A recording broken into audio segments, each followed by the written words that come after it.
effectivement, à la CPE, environ 20% des situations qui nous sont présentées viennent directement des parents.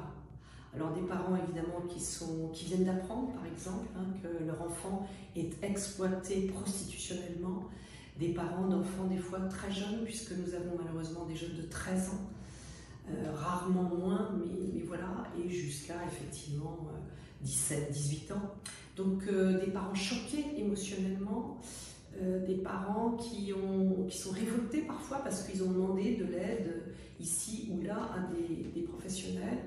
Ils ont obtenu ou pas, ou une partie, et effectivement qui sont complètement désemparés, voilà, qui ne savent pas forcément que faire.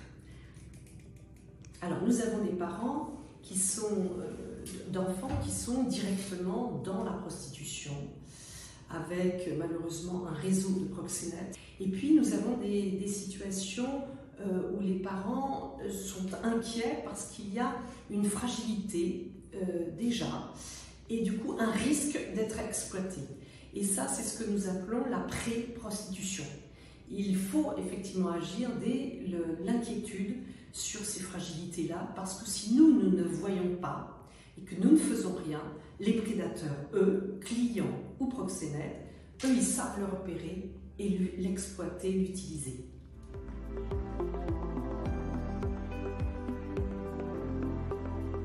Alors, donc, comme je le disais, ce sont des situations de fragilité où le jeune, éventuellement, il a subi un événement, donc il n'était absolument pas acteur et il a subi quelque chose qui va le rendre vulnérable aux yeux, effectivement, d'un prédateur, ou bien des situations où lui-même a été un peu acteur, mais c'est-à-dire qu'il a eu une conduite à risque, où il s'est trouvé un peu en dehors du cadre autorisé par les parents et les adultes en général.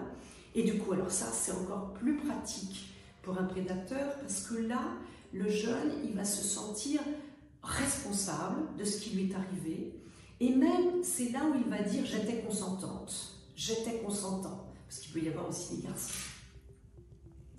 Alors, ces situations, on peut prendre par exemple les situations de subies, de choses subies. Alors, il y a évidemment les jeunes qui ont subi une violence, une agression sexuelle. Il y a aussi donc les jeunes qui sont victimes de harcèlement au niveau du collège. Alors, pas le harcèlement uniquement où on va se moquer, mais le harcèlement évidemment, surtout des jeunes filles, où on va tout de suite les affubler de noms qui vont permettre aux prédateurs de les retrouver. Donc, désolé d'utiliser les mots vulgaires, mais tout de même, c'est sur ceux des collégiens. Ou une gamine parce qu'elle se sera habillée avec un crop top, ou parce qu'elle aura embrassé juste un garçon, elle va se retrouver affublée du mot de pute, de salope, de BDH, donc pour les parents qui ne connaissent pas, c'est bandeuse d'hommes, ou bien dernièrement j'ai aussi entendu Tana, voilà, issu d'un propos d'une influenceuse sur Internet.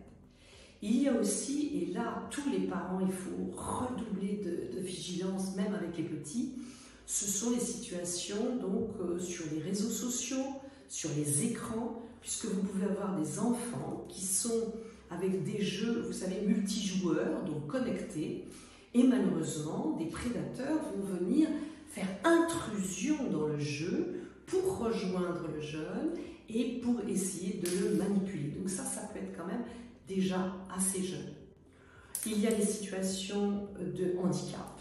Les prédateurs n'ont aucune morale et certains peuvent véritablement exploiter aussi le handicap léger, voilà, donc de certains jeunes. Oui, alors comme je le disais, donc les conduites à risque, ce sont ces conduites comme la consommation de produits, évidemment. Il faut absolument, chers parents, retravailler sur la question du cannabis, de l'alcool et bien sûr des ballons, c'est-à-dire du protoxyde d'azote. Et sur ces consommations, c'est tellement facile de mettre la jeune dans un état de brouillard où elle ne se rend absolument plus compte, mais aussi ensuite c'est de créer une dépendance et l'idée qu'elle doit quelque chose, elle a une dette. Donc la consommation de produits, il y a aussi, reprenons les écrans et les réseaux sociaux, on a aussi évidemment les jeunes qui ont commencé à s'exposer, c'est ce qu'on appelle l'extimité, c'est-à-dire exposer son intimité sur les réseaux sociaux, et ça les manipulateurs savent très bien amener à faire des vidéos que les pédocriminels évidemment vont pouvoir acheter. Il y a aussi les fugues. La première fugue, elle peut venir tout simplement parce qu'une copine a invité à une fête des fois même en journée. Et malheureusement, à cause de cette fête où elle a peut-être prévenu personne, elle se sent responsable de ce qui arrive, et dans ces fêtes, ça va des fois être un guet-apens. C'est là où pour les parents, dès petits, il faut absolument arriver à parler, à ce que le jeune se sente en confiance. Quand il a fait une bêtise, quand il a fait une connerie à l'adolescence, il faut qu'il sache qu'on va discuter avec les parents, mais on ne sera pas immédiatement sanctionné gravement. Une faute dite, échangée, c'est évidemment un acte éducatif pour les parents. Et bien oui, justement, effectivement, l'éducation préventive, chers parents, c'est pour ça qu'on aime énormément travailler avec vous. C'est parce que si on veut essayer de mettre fin à ces situations dramatiques d'enfants, parce que quand il s'agit d'un jeune de 14-15 ans, c'est encore un enfant, ça c'est sûr, eh bien, effectivement, il faut qu'on travaille avec vous sur l'éducation préventive. Bien sûr, on va dans les collèges et autres, mais ça sera qu'une action, une fois de temps en temps, une action ponctuelle. C'est vous qui avez les jeunes le plus au quotidien. Et donc, très très jeune, on peut déjà apprendre aux enfants à savoir donner leur avis.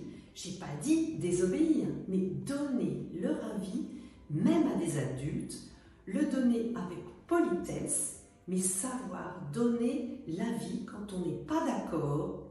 Le consentement, ça s'apprend très jeune. Alors, on n'a pas trop le temps pour respecter un petit peu le cadre de cette première petite vidéo avec vous, chers parents.